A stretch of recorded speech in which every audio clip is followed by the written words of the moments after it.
Yeah, hi guys. Today we're on the channel with my friend Chris Thomas, who's a former Royal Marines sniper. Amazing career. I'm mega jealous of his career, and so we're just going to sort of delve into what it took to be a Royal Marines sniper, and just some of the hardships, the good times, bad times of being a Royal Marines sniper. Obviously, we all know being a sniper's uber Gucci, but also it comes with a very real and serious. It's a serious job as well. So I think first of all, welcome, mate. Thanks, mate. Thanks for having me. This dizzy new heights for you, I imagine. Being very, very dizzy. But yeah, I don't know. I'm going to keep myself grounded, in all honesty. Before we start, is there any questions off topic? What do you mean? Is there anything that we can't ask? No, you can ask them, and then if yeah, I'll answer as best I can. Yeah, no, fire away, mate. Let's see what I did there. Yeah, see how we go. And you'll get more of those puns as we go. Clever. So we on the Instagram we asked the lads or just the followers about questions with you. So we had quite a lot. So I've got loads of questions myself, but I guess we start with the obvious one. Like, how did you become a sniper? Like, what was your journey to get there? Okay, yeah, good question. That interesting one, really. So I got into my snipers course early on. I'd done 18 months out of the box, out of training. I was at my company lines in the morning, and they came up to us and they said, look, we're trying to get sniper troops within brigades. So within the three main units, they wanted they had recce troops already, but they wanted to get sniper troops established. They didn't have the manpower of qualified snipers already, so they were looking for lads who were potentially looking to go down that route with a view of getting them in to a sniper troop, and then they get coached up from badge snipers and then go and do the course kind of thing. But I didn't consider myself to be much of a soldier experience wise at that stage, sort of 18 months in. Still a little bit shy, still learning the sort of the ground ropes, as it were, very much. What year was that, sorry? So that would be in 2000. I joined 2004, so 2000 must have been. I tell you what, it's probably less than that. I did meet snipers in 2006, so probably 6 months out of the box, actually, looking at the times, yeah. And so I actually, Corporal sort of, the striper came over and said, look, we want to get some lads in. Who wants to do it? And nobody put their hand up. Not one lad put their hand up. And there was a little bit of part of me that wanted to put my hand up, but then I was like, if none of the other lads who've been in for 4, 5, 6 years aren't putting their hand up, well, it's no good to me, that is it. Just didn't put my hand up. Went back to the grots, got an absolute rollicking off the corporals. The whole section did.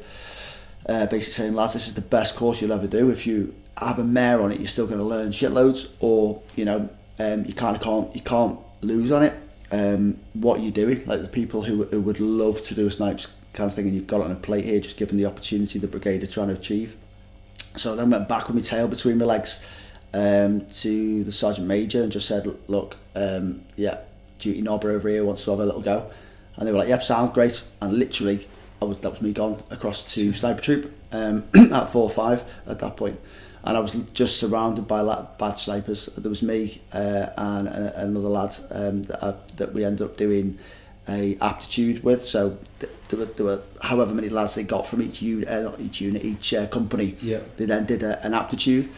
So we went along to that, which was up in Scotland on training ground, Barry Budden. For those of you who know, you know. Yeah. And just got hammered for a week. Is the only way to describe it. Not just physically, although it was physical, very much so, but mentally hammered. So you'd just be up 16, 17, 18 hours a day. You'd be doing like AFV, so vehicle recognition, weapons recognition, ammunition types that go along with different weapon systems, from which country it was from. Aircraft were in there as well. They had binoculars with little, the mini micro machines of Challenger 2 tanks or whatever. Just got you. It was relentless. There was no let up whatsoever. Then you went in the field with it, and went on like the usual skills that you do when you snipe. So it's stalking, it's map reading, navigation, observation, obviously shooting in there, but that's a separate entity that we'll come on to in a bit. And so they basically want to see where your skill level was at already. Mine was shite. mine was gash, and I knew it going into it, which is why I didn't put my hand up. So off we went into Barry Budden, had a mare, had an absolute shocker, genuinely nearly drowned on my Navex, having gone that way, that way, and finished it all. And I just remember saying to myself, nah, I can't remember even going through training, I don't ever remember being that tired, although maybe it's just been purged out of my mind. But yeah, we then got back and we were waiting in the line, however many of us, 12 I want to say, might have been less, might have been more, in the aptitude. We were standing outside the grot, going in one by one to the sergeant who ran the course. And anyway, he's like, right, Marine Thomas, in you come. How do you think that went? And I went, in all honesty, Sergeant, probably wasn't that great, was it? And he goes, well, do you know what? He goes, you didn't throw a towel in at any time. He said, we worked you hard that week, and it's gone and gone and gone. We can work with that. And I was like, oh fuck. Oh, so I've just signed my life away to this now. I wasn't happy. I was like, oh, now it starts. I was thinking that's me done. Back to the grot for tea and stickies and Jeremy Kyle. For the rest of your career. Yeah, I went on a science. So I had to go. Yeah. So that got me into sniper troop, if you like, up at 4-5. I then deployed with them to Norway as a troop, doing sniper specific roles over there, and I actually got brought forward. I knew we were deploying to Herrick 5 in the September of 2006, and I wasn't meant to be on the March course, sniper course. It was meant to be the one after, but one of the lads, for whatever reason, couldn't do it, and then Striper came up to me and said, look, you're next, you're on. Oh dear, in we go. Went down there, and that was when I started my snipes course. Yeah, so that was sort of how that was my journey to get into that stage at the start of the course. So at the start, I mean, for those that don't know, like, to have that opportunity is proper. That's good. Like, that's a really rare opportunity, isn't it? To land on your lap. Yeah, 100%. 6 months out of the box as well. Yeah, I mean, most lads would be. They'd want lads who've done 4 or 5 years experience of soldiering before they even entertain. The sniper course as a general pass rate it's like 50% on an aptitude, and it's a further 50% on the actual snipes. So they don't really want to be wasting time with people who then can't potentially pass the course. So yeah, it's quite lucky. You always put, like, whenever you speak about this and like going through the snipes like acquaint and the quals and stuff, you always like make it out as though you're like turbo gash or whatever, but you literally can't have been to be able to get onto the so it's a good point, to be fair, but I was that shit, but there was one of the corporals on the course basically said to me, because when you go down to your snipes, the first phase is the shooting phase, 2-3 weeks worth of shooting. You have to pass that to then go on to phase 2, being the skills aspect. And we can go into that in more detail if you want in a bit, but basically going into the skills, that's the really tough part. So that's where everything, the attention to detail of it is phenomenal, to the point where you have to spin your pencil on a map when you're drawing your lines, because if you just go a normal straight line, the line would be too thick. So you're outside of your bracket that you're given for your percentages, etc., and then you need to be hitting 70 to 80% marks within 20 metres or 20 mils on a bearing. So again, for those of you who don't know that, it's not a lot to play with. No, not sure. But one of the corporals just basically said to us, if you fuck up, it's fine, just don't do it twice. That's it. And if I gave you a list of how many times I dropped the bollock on, the stalking, the map reading, the navigation, the observation, it was relentless. I mean, my statistics to start with, most of the course, to be fair, most of the lads were starting at around about 50%, 50-60%. A couple of the older lads were probably up towards the sort of the 70s, so they're getting there. I'm not joking, I was in the teens. I was literally in the teens and early 20s. Were you the only one? Yeah, from that I remember. Yeah, I mean, you're so fixated on your own little journey when you're doing the course. It's a relentless course, very, very busy. And so you'd be in the field every day. You'd go in a 4-ton truck. They'd put the sides down, the back down. You couldn't see where you were going. Drop you off in a training area, and then the first thing you do is your resection, so you find out where you are. And then from there you'll do your map reading stance, and then you go into your stalk and you go into your observation, blah blah blah, and it's every day, literally every day, and literally every day I was coming back going, Freddie, that, fail that, didn't get near that, couldn't see any items. So, I mean, it was brutal. I would come home and go, what am I doing here, kind of thing. But then every time I deliberately reassess myself. So I go, okay, you've had a shocker. Why have you had a shocker? What can I do for next time to not do that same thing? And then I'd have a shocker on something else. But after a period of time, these shockers start going bum, bum, bum, bum, bum, and you don't do that same mistake twice because you can't afford to do that. You haven't got the time to do that.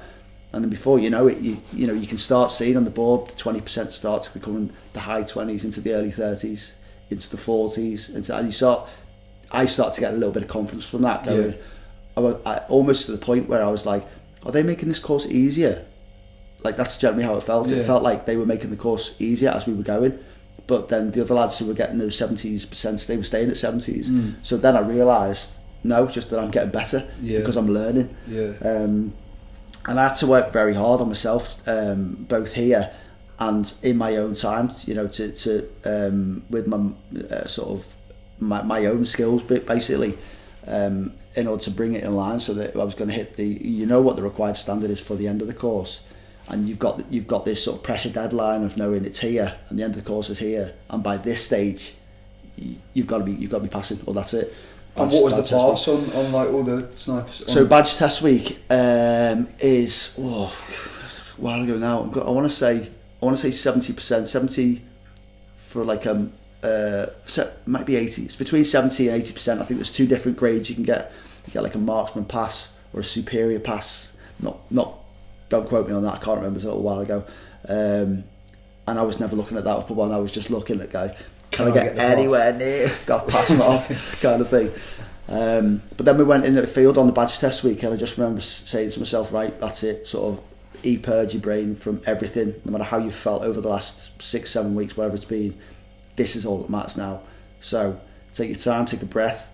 Before you go for your stalk, you can get a bit flappy. Anyone can get a bit flappy in any situation. It gets a little bit stressful.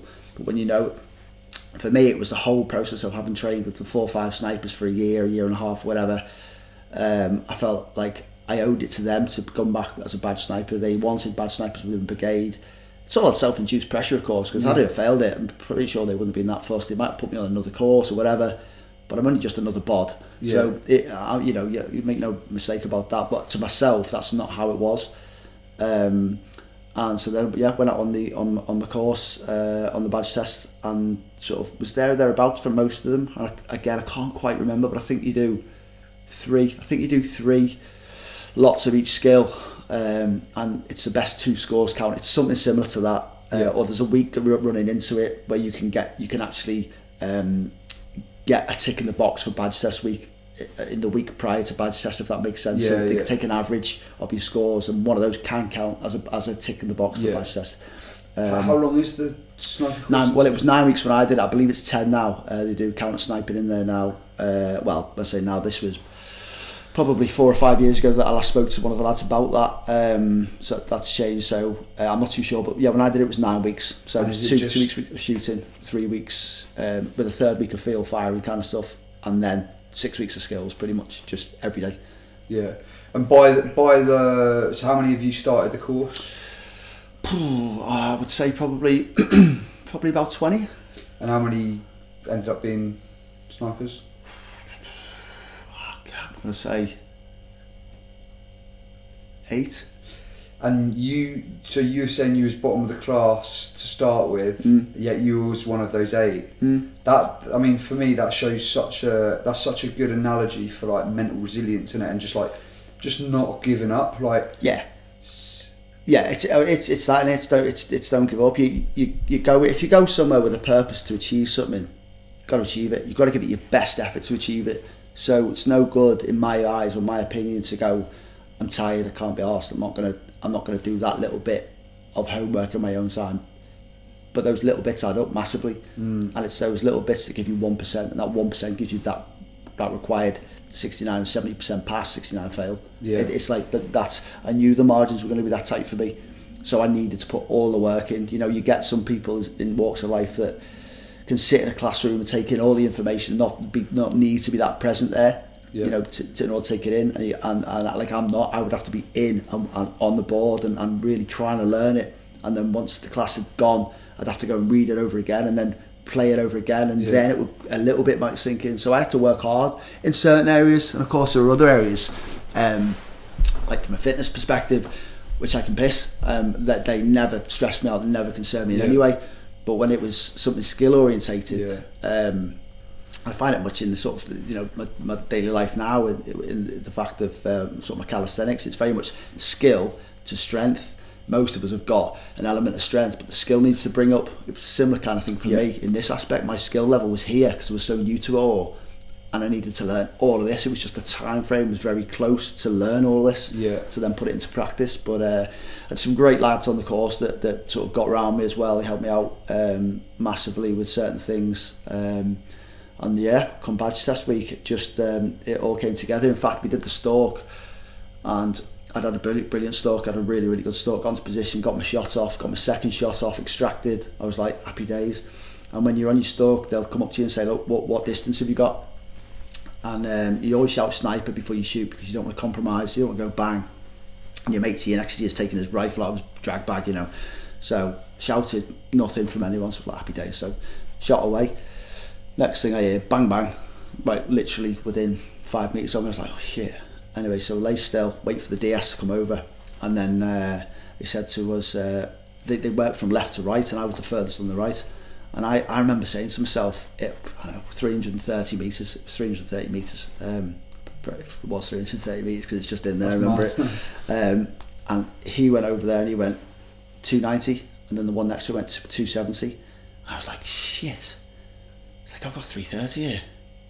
Well, I'll go section average, so do the three of us and divide it by 3. So I went 310, extracted, got back, and then they go, oh, you failed on distance.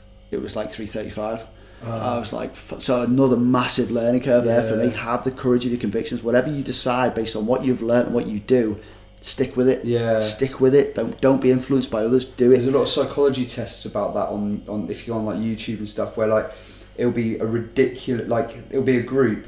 There'll be something ridiculous like a line that long, a line that long, and a line that long, and then they're all paid actors, and they say, oh yeah, that's the shortest one, the longest one. And this guy's like looking at them all going, well, they can't all be wrong. So they get to him and go, which one's the shortest one? And he points to the longest line. Really? Yeah, because he's just like, the group can't be wrong or whatever. So it's interesting. You know, so I kind of learnt my lesson on that. So then that actually meant I actually ended up passing my map reading, my observation, and then the stalk, and I had to then go and redo it with one other lad, and it was ninja. It was miles away, the stalk, and I remember thinking, I've got a lot of ground to cover, not a lot of time here, and it got to the point where I was looking at my watch thinking I need to get a shot off in like 10 minutes, and I've still got half a K to cover kind of thing. And I popped my head up, got my binos, I'll have a look for the spotters, the snipers who were like the observation post, and when they were looking that way, I literally got up and legged it, like nothing tactical about it. It was like, I need to get this round off. So legged it over there, had like 2 minutes to spare, got everything set up, bang, just released the shot. Then I was like, they came over, I was miles out, the bracket was 500 metres or something, and I must have been 480, I don't know how far it was. You couldn't be within 500 or... No, you had to be within, you couldn't go any closer. They gave you like a no closer than 250, no further than 500 kind of thing. Obviously the range was right, and I passed it. But I didn't find that out until we sat down at the table at the end, and they were literally read names out, blah blah blah. Yeah, you passed with marksman pass, blah blah blah, superior or whatever it is. Okay. If you fail, you get long range rifleman. So LRR. So you'd be Joe Bloggs, okay, LRR, marksman pass, okay, superior, LRR, Thomas, and I'm going, fucking hell, marksman, and I've gone, oh my god, I could have cried. I genuinely could have cried. Like it was like the release of pressure. Again, self-induced, but it was just like someone just went. Tss. I was like, did you have a massive come down? Yeah, I just felt overwhelmed, to be fair. Yeah. It was like sort of that build-up of probably 2.5 years worth in the big scheme of things. Probably mad, really. That's amazing, mate. Again, as well, like, obviously you talk yourself down, and like, no doubt that, you know, you struggled that much, but to even get onto the sniper course, I know that how difficult that is, and then to obviously be 8 of 20, and this isn't just like 8 of 20 random blokes off the street. This is obviously, you've already gone through Royal Marines training, which is like, out of 26,000 a year, I think 400 become Royal Marines, and then snipes is like, again, freaking best of the bunch type thing. So that's 8 of like thousands of lads, which is an amazing feat, mate. And yeah, no thanks. I mean, it's you don't. It's one of those things. When you're in it, you don't think about it in that way, do you? It's probably a nice way to think of it. But no, it's good. Nah, it's awesome, mate. And so you done. What was the hardest thing, would you say, about the snipers course? Because it is a world-renowned course. Like, isn't it? Would you say it's? I mean, obviously, by all accounts, it's the hardest military course you can do. Right. Okay. The hardest military course you can like do. Like in the world, like in the world, yeah. Again, what makes it that? Like, I think it's probably a combination of everything. It's the relentlessness of it. It's the attention to detail within it. There's so much information to take in, and we spoke about it briefly before. Like, you know, there's a lot of courses you do where the information you take in is like, you know, you don't need that. You're never going to use it. Or you're hopefully never going to use it. You know, sort of NBC sort of orientated stuff. You sit in those lectures and you're dead if it happens. Yeah, and you can't remember a thing off the back of it anyway. You're hoping that someone next to you was listening. But on your snipes course, pretty much everything. I can't think of one thing that we did that wasn't applicable in some stage. I didn't use in some capacity at some point in my career as a sniper then. And so I think it's just the relentlessness of it. There wasn't one area. If somebody was particularly good at map reading or stalking or something like that, then maybe they go, well, that was easy for me. But because my navigation wasn't absolutely bob on, I was looking at maps and I wasn't sure what contour lines actually looked like on the ground at that stage. I was learning as I was going. So I walked down a forward-facing slope to an OP once in my first ever stalk with them. I literally went over a bun line, and because I didn't understand what the map looked like onto the ground, just started walking down, and then they were like, from about 2k, who's that knobber? Yeah. Tell him to go back, get out. And I was like, I've literally just left the woodline there. And then that straight away, it was like, right, I need to start understanding the ground so I can use the re-entrance, so I can use the land, so it cannot be seen, and I can pop up when I want to identify where the target is and get back into cover and go again. Lesson 1. You know what I mean? I literally must have stepped out for 100 metres and ping. Was that the first ever stalk that I did? Yeah. Amazing lesson to learn straight away. Like. Yeah, absolutely. Yeah. I mean, I felt like an absolute dick because it couldn't have been. And looking back now, it's the most rookie mistake you're ever going to make. But that's fine. These are the environments to make these mistakes. Yes. And then, like I say, the training team were very good with kind of, just going, it's absolutely fine to make mistakes. Nobody does this course and doesn't make mistakes. You've just got to make sure you keep screwing the nut with it. Just learn from it, put it to bed, learn from it, put it to bed. Don't take it to heart as best you can. Just learn, go, and see what you get by the end. So were they binning lads off as you went, or were lads leaving, or what was going on? No, lads don't leave. I think everybody understands that the value that you get from doing the course, whether you pass it or not, and even if you get, the sort of if you pass the shooting phase, so phase 1 is the shooting phase, then you're going to be a long range rifleman anyway. Okay. So if you deploy with a unit, which is good to have. You're still going to take a sniper rifle with you. You just don't have that bad sniper associated with it, and you won't probably get employed in certain roles that you can get employed in later on, potentially when you're badged than maybe a long range rifleman. But essentially, you still know the job, and you will deploy. The lads I deployed with in Afghan who were long range riflemen. We had one in our section. And very, very good with it. You know, they just didn't have that title as it were. So once phase 1's done, if you move into phase 2, you can only go there on the assumption that you've passed your shooting phase. That's if you don't matter whether you want to carry on or not. If you don't pass your shoot, you're gone. And then when you get into the skills phase, everyone will sit it out. And if you fail a skills phase by I think one of the particular skills, you can get an invite back to redo the whole skills phase. You wouldn't just do the stalk again, for instance. You would do the whole skills phase again. How many lads would leave at the shooting phase then? Do you know, it's not that many. I'm going to say 2 or 3. Can't remember, but it's not that many. The technology, the ammunition, the sights, the weapon system, they're phenomenal. You with an element of marksmanship, you can't really go wrong, and you spend pretty much 2 weeks of just nailing targets, to collecting data day in, day out, different conditions and all the rest of it, different firing positions, which is obviously what you get tested on as well.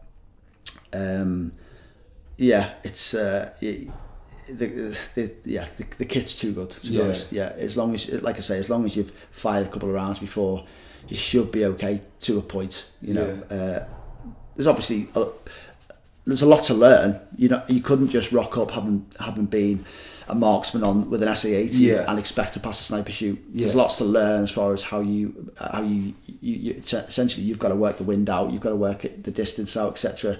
And then from there you can go. And then once you pass your shoot phase, you go into. I was very close to pass to the shooting phase. In fact, I think I passed it by a mark or 2. So again, didn't fly through it. And then we went on to the field firing phase. And this for me, if I'm being honest, and true to myself, I reckon this was one of those things, one of those particular points within a course where the DS staff were like, okay, I'm watching him, he'll learn, kind of thing. Because I didn't breeze through the shooting phase. I got what I needed to, but it wasn't great. But on the field firing phase, we did a big open area, draw your panoramics, you'd make your diagram, and you can, I think, range fire Leica, I think it was, so you could use your laser to laser certain areas of, let's say, crossroad over there, 500, building over there, 720, whatever. So then you could correlate that to your clicks for elevation. Obviously, elevation giving you, for those who don't know, how far out you'd be shooting. And then what the wind's doing, so your deflection is called, so from right to left, left to right, and that's on the side there of the scope. And then they went along the line, and I was about number 4 or 5 in the line of the lads, and whoever it was, smudge on the left there, target pops up, and you got 2 minutes to identify the target and engage it. And so target pops up, and I was like, there it is there, happy days. And then it's, I don't know, 500 metres away, bing, dropped, happy days. Next one, up, dropped. Second one, up, dropped. Third one, up, maybe you missed it, re-racked, then hit it, dropped. And this isn't a test by this stage, you've already passed that phase, but this is putting it into practice.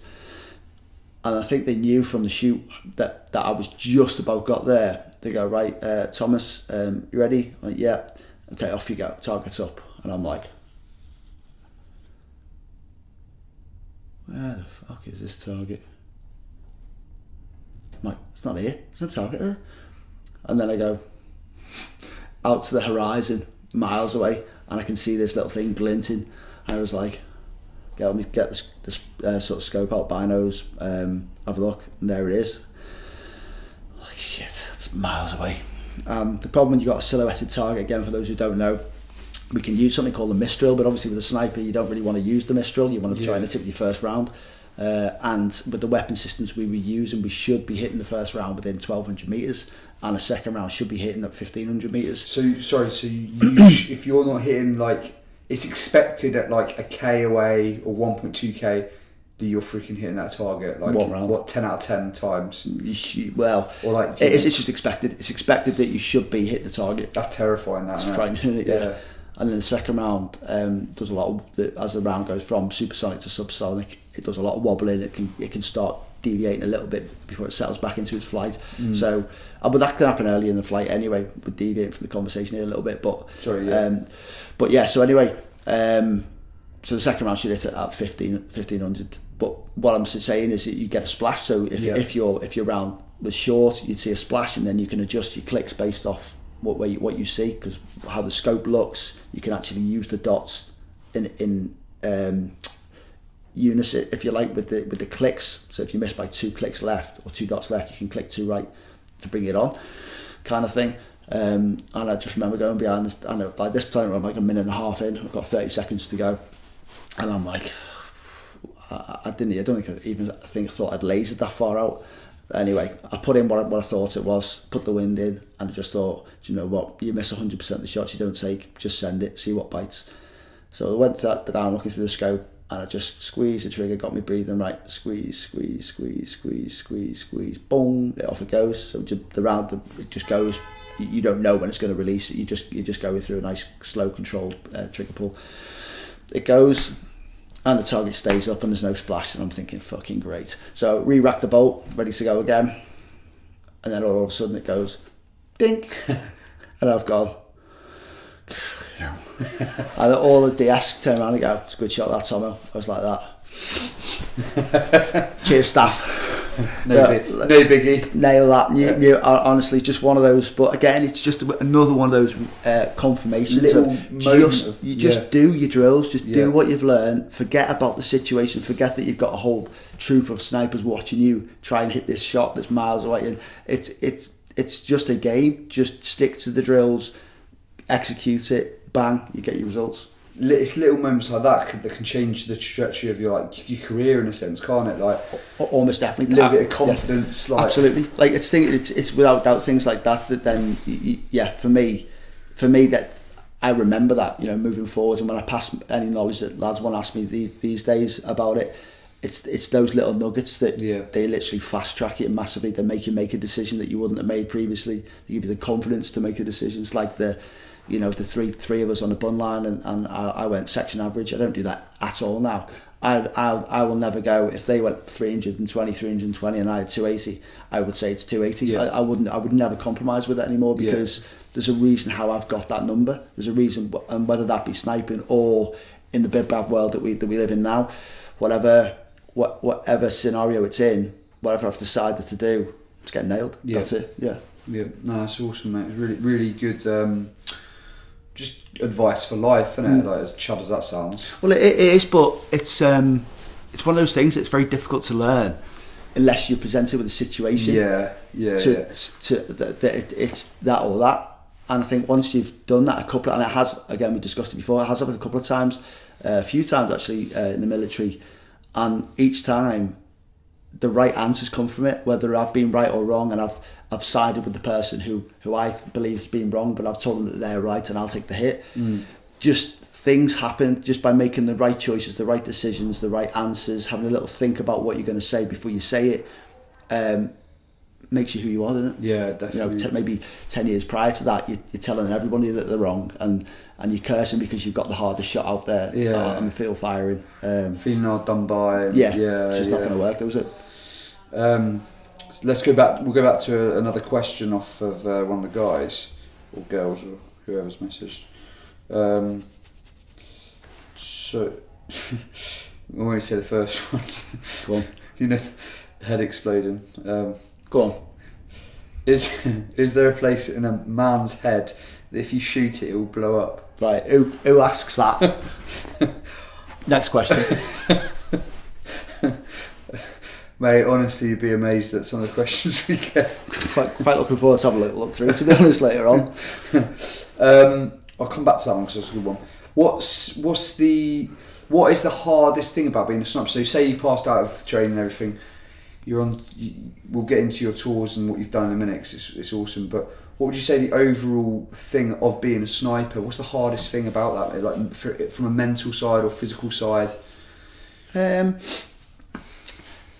The physical side of it is the kit that you've got to carry, if I'm being honest. Again, in operational environments, it's a little bit different in the fact that you can, if you've got a vehicle, you can just load the vehicle up, but obviously you've got your optics, you've got your batteries, you've got your weapons, you've got your other weapon, your sniper rifle, you've got your SA-80.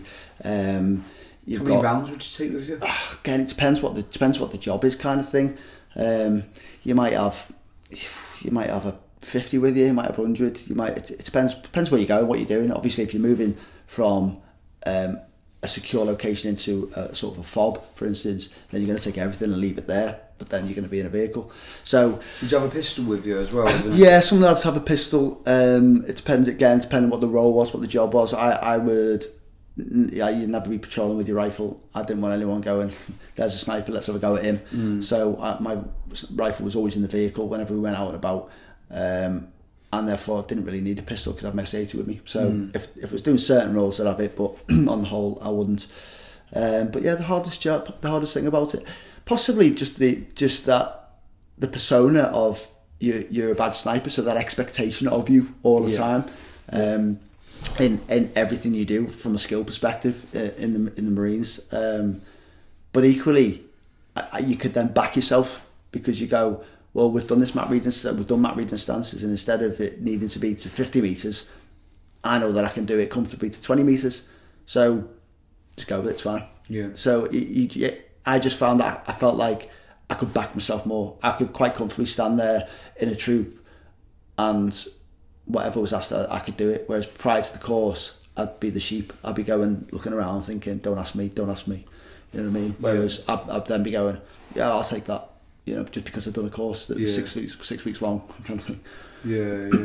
So, like, so you've done your course. You go back to recce troop. Where were you? 4-5. 4-5, yeah. So sniper troop at that point. Went back to sniper troop. Only for a very short period of time because then we were pre-deployment training for Herrick 5. Yeah. How does it work with like a sniper on a tour? Like, so obviously, for those again who aren't sure, like when you're just a bod at a unit and your unit's going to like Afghan or whatever, you'll obviously do all your beat up stuff, and you'll be working in your troop and your sections and all that sort of stuff, and and then you'll deploy together. What happens with snipers? Because you don't really see them. I don't remember seeing snipers like you won't. About. Yeah. Sorry. So you basically you're a soldier. So everything you do in the Marines, no matter what job you do, whether you're a chef, whether you're a clerk, whether you're a PW, whether you're a PTI, you'll all do the beat up training. So you'll do OPTAG. Because everybody's on the same wavelength, everyone does the exact same version. Everything's the same. Okay. And then you get attached. So you might get so prior to having a sniper troop within a brigade, where you would have maybe you might have a couple of snipers within the troop, maybe. But this was why they wanted it, so that they could actually go, well, now you have them attached to you. So we were now all held over here, if you like, and then the units were over there, and they go, right, you can have two there, and you'll have two, and you'll have two. And then I went down to Plymouth and was attached to the guys down there. And that's how it works. You just get divvied out to whoever needs you based on where they're going. But so there's no specific sniper training for that environment as such. Yeah. You just go out there and off you go. So what Herrick was that? Herrick 5? Herrick 5, yeah. So was that 4-5 and 4-2? 4-5, 4-2. Yeah, I think it was 4-5, 4-2, wasn't it? And you went down with you were detached to 4-2? No, we were attached to. Who was I attached to? CSG. Okay. I think. Yeah. Went down with them, so they're like a combination of all sorts. Sort of. Obviously, they've got Brigade Recce Troop down there, or BRF Brigade Recce Force. They were down there. The Air Defence were down there. I think it's CSG. Yeah. So you'll go out, you'll fly out, you'll obviously go out to Gunners or wherever you're going with them, and then I guess you'll get jobs on the ground, will you? Yeah, I was dead lucky. I had a major, absolute legend of a bloke. Probably one of. I mean, we had even my troop boss was an absolutely smashing bloke as well. Yeah, they both said to me, but particularly the major, I always remember this, 'cause it's the first and only time a major turned around to a Marine, which I was at that point, and said, I don't know anything about snipers. However I employ you, if you think I can be employed in a better way, tell me. I was like, roger that. He's like, genuinely, he goes, I know about them. I don't know how best, I'm not a sniper, I don't know how best to use you. Mate, that's humility right there. I love that. Absolutely brilliant. And straight away, he just had all my respect then. Yeah. Not that he needed it, but he had it. Yeah. So, no, I would just go out. So, when we were in Lashkar operating, it was very much heart and minds, avoiding suicide bombers, roadside bombs, etc. Building sort of a little bit of reassurance within the community. Zero sniping whatsoever required in that. Then we went down to Garmasia, which was completely the opposite. There was no hearts and minds. There was a green zone. We were there, they were there, crack on, kind of thing. And there were quite a few situations where I would then go into my sniping role as a sniper, both in a reconnaissance fashion as well as an engagement fashion.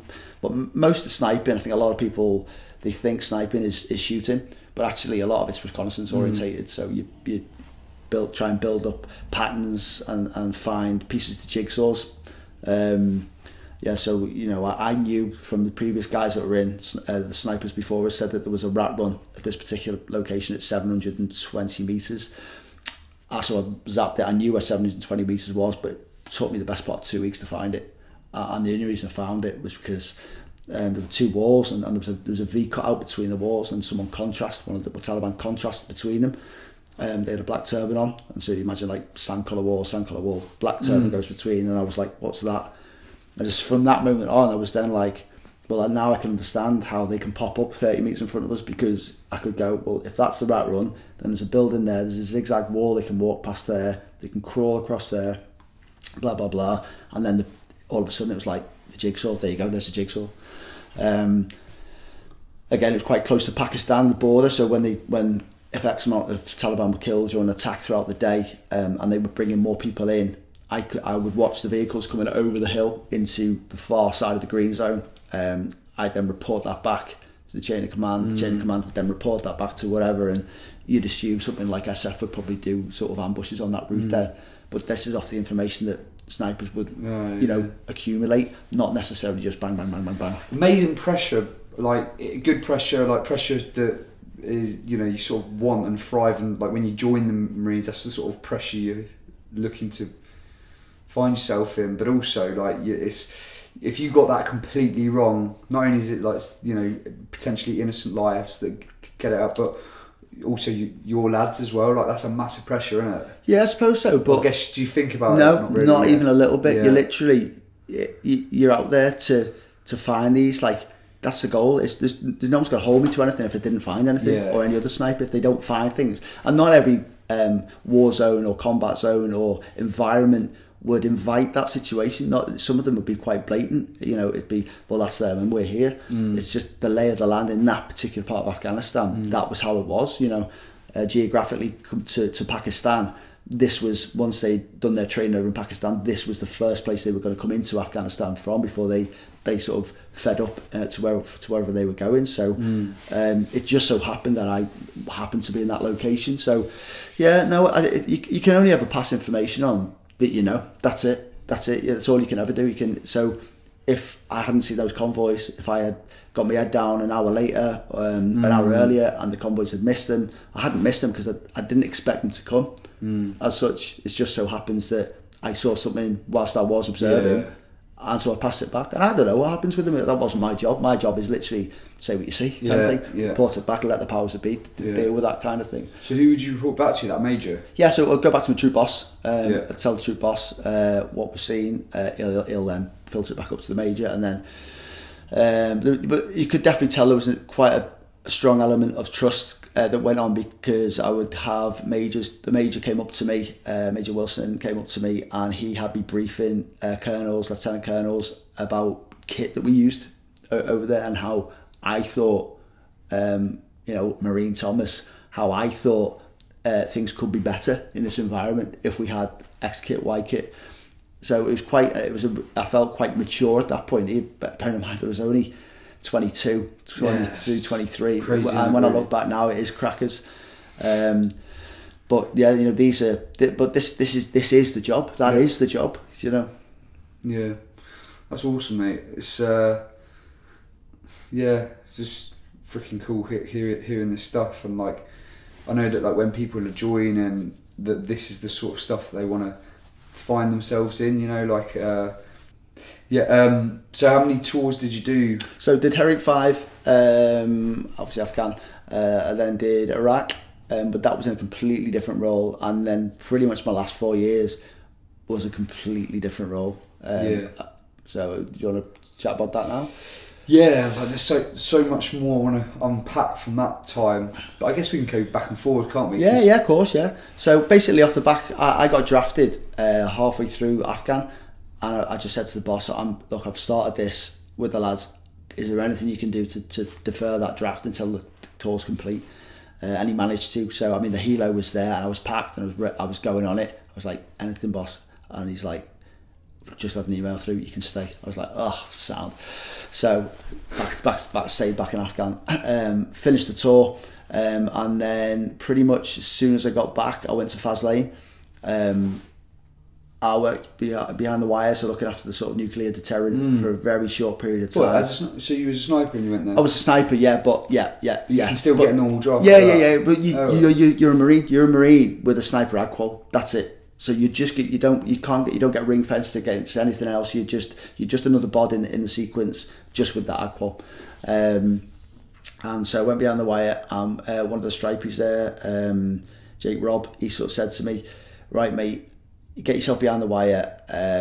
This is the way it is. It's a bit, not ideal for you, I know. Particularly having just come back from Afghan, but there's a way around this that you can try and manipulate." And it was the only time that I realised that in the Corps you can forge your own path if you want to. You can stick your thumb up your hoop and just go with what you're given, or you can find things and make things happen for you.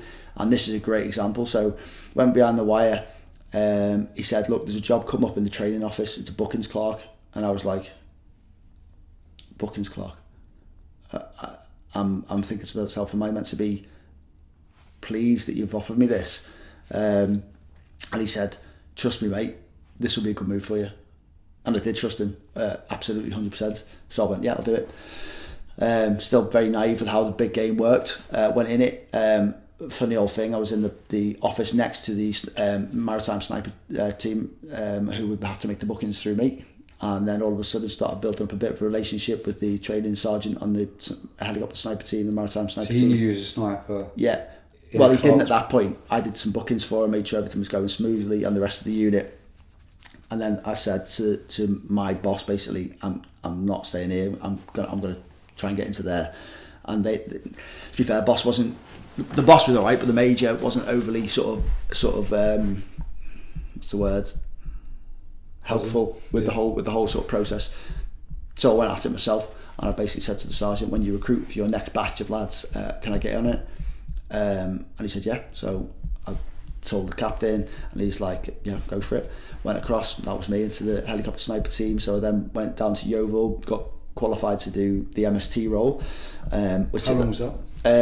4 weeks. Yeah, 4 weeks down in Yeovil, just shooting out helicopters, learning how to communicate with the pilots, the observers, to manoeuvre the helicopters to where you want it, how to operate safely in a helicopter environment, and then and shoot the M3Ms, the big sort of heavy machine guns that they have on the side of them. Did that, passed that course, and then sort of deployed with MST, and did that for 4 years, for 3 years operational, which was all over the world. Started off in Caribbean, which was basically helping the Coast Guard, the American Coast Guard, catch drug smugglers from Cuba to the mainland. So we would shoot the engine blocks out essentially, and then the Coast Guard would come in and apprehend them. But then very quickly the piracy kicked off over in Somalia, so they rejigged the role to go over there to start delivering a better deterrent essentially. So we had the helicopters flying around, and if there was a mayday call in, then they would go in. We would go and try and chase them. We would try and basically steer them away from the ship. Obviously, weapons required if needed. And I did that for 3 years. And then my last year was the chief instructor of the helicopter sniper team. Just before I left, yeah. That must be nails, because you're like shooting a moving target from a moving position. Yeah, you are, but everything's relative. So if the skiff, the boat's doing 20 knots, but you're doing 20 knots. There's different positions that you have the helicopter in, and depending who you are and how the pilot is, or how the helicopter commander is, will dictate what they'll let you do with the helicopter, how close they'll go essentially. The textbook would be 200 yards, 200 feet away from the target. So it's not sniping, it's marksmanship. It's basically marksmanship. And we used an AW50 for that initially. But it was a big bang for punch, basically. I mean, you'd have to open if you were shooting out the right door, which you did, you'd have to open the left front window, because the shockwave would pop the window and it would end up in the oggin. You'd go like that. Sorry about that. So part of your crib card prior to shooting was check window kind of thing. I got to that stage. There's a lot of overkill for it. Would it make the helo like move? No, not that I would ever recall. But there's just an awful lot of force, a lot of power comes back from the AW50, and it probably wasn't needed, to be honest. I mean, there's so much good technology with the ammunition, and the fact that you can have a 7.62 round as opposed to a 50 cal round with an armour piercing head on it, you know, and if that's what it needed, that's probably why they lifted and shifted to the G3, which I was part of that process of helping them transition between AW50 to G3, which made things an awful lot easier. It was a lot more easy to manoeuvre a G3 within the cab. A difficult-ish thing is obviously it's a shorter barrel, so you've got to be very careful where the barrel is, because you're moving it within the aircraft, as opposed to the AW50's a long weapon system. You literally set up the door and you hang it across your leg, and you know, everything's all lassoed in anyway, or like attached in, harnessed in, etc. But no, it was a great role. I really enjoyed it. Great job, that one. Is that quite a rare job to get onto as well? Yeah, so when it was MST in its first... What does MST stand Maritime Sniper Team, in its first form, was solely for the drugs. I think there were only probably 12 lads, 8 lads, I think. And then they wanted to increase manpower for the 2012 Olympics, so that was when I then finished MST, got picked up for juniors, went down to my junior command course, finished that. But whilst I was on that, I knew that they wanted to increase manpower, and I knew there were only 2 other sergeants at that particular point that I was aware of that were qualified to teach it, but one of them was drafted, just finished, and Stripey's ain't going to come back to the same job. You know, there's a route that they go for the promotion, etc. So I was like, fresh Corporal Thomas over here, I was like, I can do it. And they were like, what's the sergeant's job? And I was like, you haven't got one, I can do it. I've just done my skill at arms, done my juniors, I've done the job for 3 years, and sure enough, I got the job. So you can manipulate things, you can make things happen for you if you want to. So then I taught, I forget how many lads, probably 24, maybe more lads to do the role basically down the Thames for the Olympics, in case there was an IED threat going down there. Different services, or so no, they're all Royal Marines, but they weren't all snipers. They were all marksmen, but they weren't all snipers. And I just took them through an aptitude, and then made my decision from there to who went down to Yeovil with us. And I was capable of doing the job. Going from like a sniper rifle back to an SA-80, sounds like a stupid question, but is it hard to get back on a rifle? Is it mega easy? Like, no, it's hard. It's easy to shoot sniper rifles. You think the length of a barrel, they've got lands and grooves in a barrel, and they put the spin, they put the trajectory on in the round. So the longer the barrel, the more stable the flight is. And you shoot that many rounds, and you collate that much information from your weapon system. I would only ever shoot my sniper rifle. I wouldn't go and shoot yours. So you get issued do you keep that one? Yeah, essentially you get your own sniper rifle, that's it. From the day of you start the course? Till you finish the course. And then once you go to your unit, you'll get is your rifle, and that's your rifle length. And then when you go to another unit, would you get a new rifle? Right, so you go back on the range, you get all your data back again, and then you go again. And is there much difference between rifles? Like, not a huge amount, but there is difference. There is difference, and it's more sort of like the cold bore shot, they call it. So it's the first round that you shoot with a weapon system once it's been cleaned. That's the most important one, really, because once you've fired rounds and rounds, the material from the weapon and the gunpowder, the nitrocellulose that gets released as the round leaves through the gases going down the chamber, creates like particles within the lands and grooves, and it becomes quite consistent with them. So once rounds are through, then they're quite consistent. But on the first round, it can be a little bit different. So you would always clean the rifle in exactly the same fashion. So if you pulled it through 6 times, you would always pull it through 6. You did one wet pull through, i.e. with oil, and then 5 dry ones. That would be your drill. That would be your sequence. You clean the rifle in exactly dead meticulous, because ultimately you might only fire 1 round. It needs to count. And so so it's just another to give you another example of. Would you clean your rifle as regularly as you would like an SA-80, or you'd only really clean it if you fired it? Right. Okay. That's so it. You'd obviously make sure the bolts were you'd look after the bolts, but actually down the actual barrel, no, only if you'd fired it, really. If you shot 1 round, would you clean the barrel, like yeah. So you'd still do your pull through prior to going out on the ground. So if you had your rifle in your drag bag and it was sat in a vehicle for 2 days, every time you go out on the ground, you'd still pull it through. You'd still do the same process as such. So you still do the same process. Yeah. Interesting. Let's see what else we got here. What was your favourite tour? And why? Like, what was the job? Well, it's got to be Afghan, and it's got to be Herrick 5 because it was for those who don't know, Herrick 5 was a lot of the Herricks were, but it was a very, very busy, kinetically, very busy tour. And whilst I wasn't in and amongst the scrapping all the time when we were, it was busy. So the diversity required within it, you know, from 1 minute you were patrolling as one of the lads, then you were out coming under contact, then you were snuggling away to try and provide sort of overhead sort of fire to the lads, or, you know, sort of off to a flank. Then you'd be doing reconnaissance. So it was an awful lot of sniping crammed in to quite a short period of time, sort of 8 weeks essentially. It was kind of the main bulk of what we'd been down there. I don't think it was even 8 weeks all in all. We were back to Lashkar after that.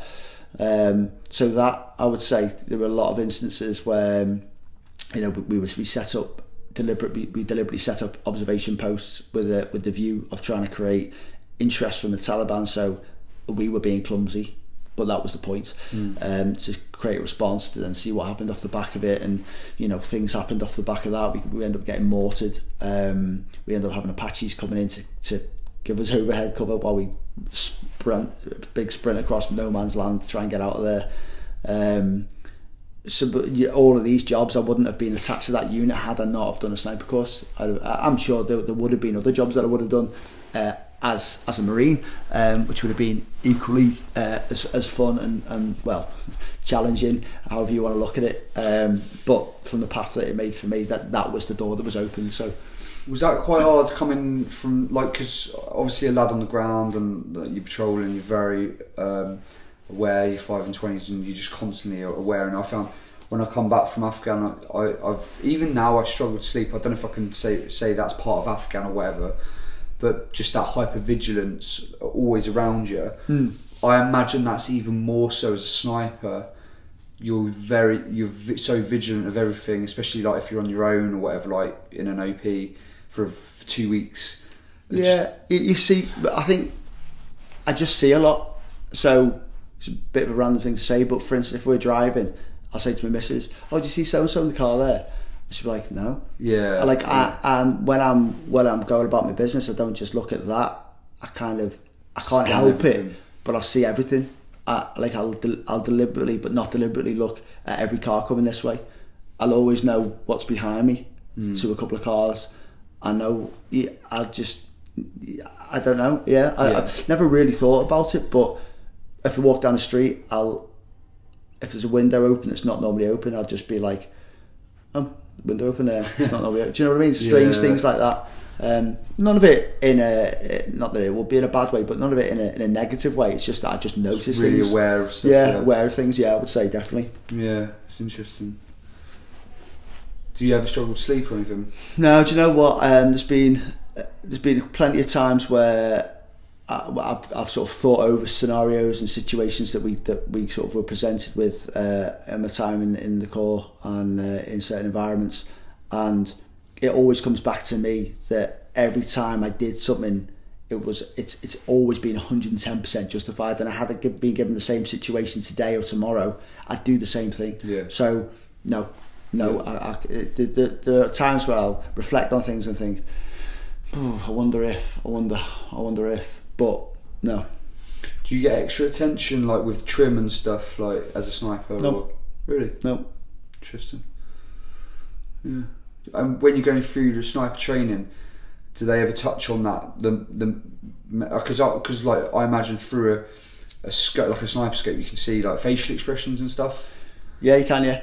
Yeah, but I mean, a lot of the stuff when we were scrapping, where they were very professional fighters that we were fighting against, and you very rarely saw them. At night you'd see them, because they got a little bit complacent, and through thermal imagery we could see them a little bit better. Although that be not on the scopes, that was with the javelins sight, the clue. But yeah, no, when there was a shot to engage from, it was a spontaneous kind of. I'd have my crosshairs on a particular location because it was a crossing point, and there was no telling me when they would be there. But sometimes they'd come up and have a little look out from that area, and I'd be waiting. So it was just opportunist targets, predominantly. A couple of other times at night. So you're just shooting at light or movement kind of thing within a certain area. So we have like ICOM chatter, so radio chatter, to suggest where, and intelligence to suggest where people might or will be meeting.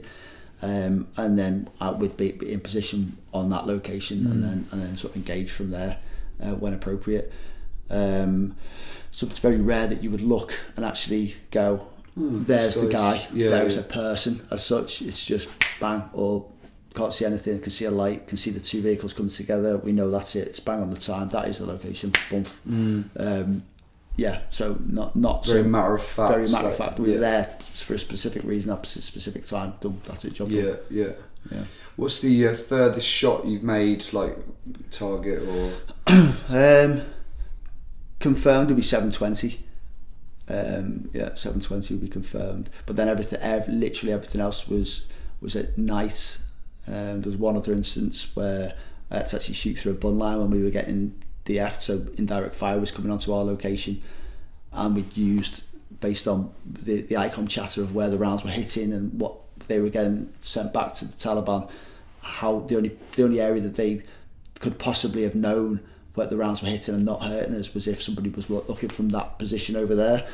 So you used the lads at the bun lines. Were you on the bun line? Sorry, we were up on a feature. So you were using the lads' bun line, the intel from the bun line back to you to then work a picture out of where. So the Taliban were over here. We were on this feature, and then rounds were hitting us here. Okay, yeah. And I was like, when they were talking, obviously we've got an interpreter with us.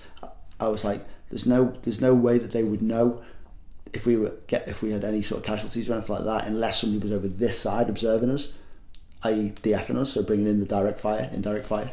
And then sure enough, for about an hour and a half, we could see these turbines popping up and then back down and popping up. And I was like, why would you be there? We're right, people are firing mortars at us. Why would there's no real reason why you would be there. But I couldn't see them, so I just fired a couple of rounds through in the general direction, really, just as more to say, we know you're there, I've seen you, get out of here. And I actually hit one of them. It went through his leg, shattered his femur. He then got obviously casevaced back to Bastion, leg amputated, but he survived. He went back to Bastion? Yeah. So so combatant, yeah. Really? Yeah. They go and look after him. Yeah. So obviously our QRF then came in. The medic stopped the bleeding. And then they casevaced him. Yeah. This is what annoys me about the internet, because obviously we're a Royal Marines page predominantly, and you get people all the time like saying you're freaking like scum and crap like this. But like, do you think if it was the other way around, or many freaking, like, let's just say Western, what's the word, like countries, would they do the same? No, of course they freaking wouldn't. But like, this is the nature of the beast, unfortunately. I think, at the same time, we're under no illusions of how we operate. I understand. And equally, I do. And you know what? In the big scheme of things, no more mortar rounds came in on our location once that was engaged. Yeah. He's still alive, I'm sure, today. Maybe with a different reflection on life. We're all alive, and so in the big scheme of things, it's all good. Yeah. One here. In retrospect, is there anything you would change, like from any decisions you've made? I know you sort of briefly answered that. Genuinely, no. There's genuinely no. No. Whether it be pulling the trigger, whether it be a selection of jobs, or speaking to certain individuals to create pathways to make things happen.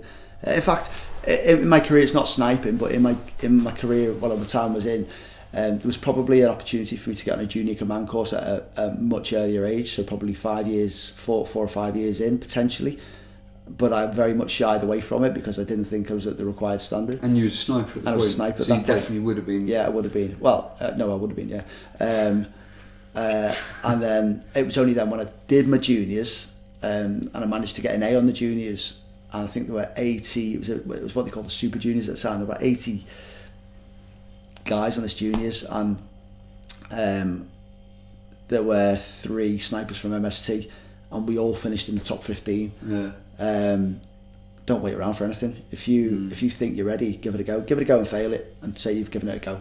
Don't wait around, because had I wanted to stay in longer and pursue a career, 3 years within the Royal Marines on the career path is massive. That's the difference between being a corporal and there's corporals to sergeants in 3 years. I mean, my mate, I went past out with, like, he went straight to FPG, drives corporal. Next time I saw him 3 years ago, he was or 3.5 years ago, he was a stripey. Yeah. So we were all still Marines. I mean, I knew that by going down the recce kind of sniping route, that the promotion was going to be far less. You basically get written up against your peers in that area, which I think is wrong. And I told this to sort of the CO when I left. You don't get written up against your peers across the board.